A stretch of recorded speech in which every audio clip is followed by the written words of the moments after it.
শুধু চঞ্চলকেই না, আমরা এখন যারা কাজ করি সবাই সবাইকে জড়িয়ে ধরি, পরে তো পরস্পরের আবেগ আছে। হঠাৎ একটা লোক এসে ওইটা ছো মেরে নিয়ে গেল।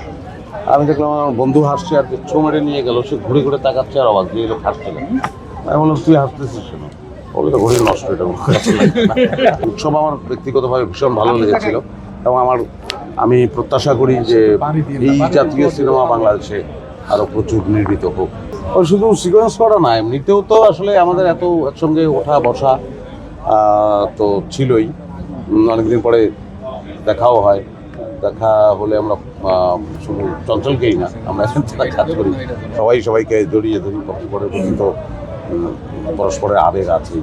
আর আমার এক বন্ধু, ওর নাম সুমন, আমার খুব ঘনিষ্ঠ বন্ধু। আমরা একবার চিটাগাংয়ের দিকে যাচ্ছিলাম, তো ওই ডাইনিং কার, যে কারে ওই মাঝখানে একটা টেবিল থাকে, ওই জায়গায় বসা।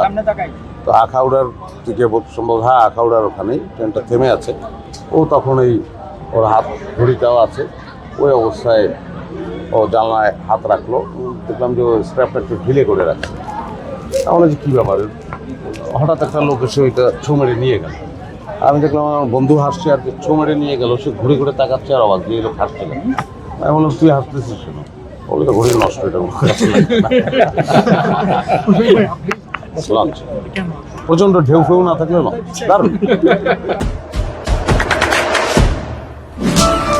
দেশে দেশে সবার সাথে দ্য নিউজ।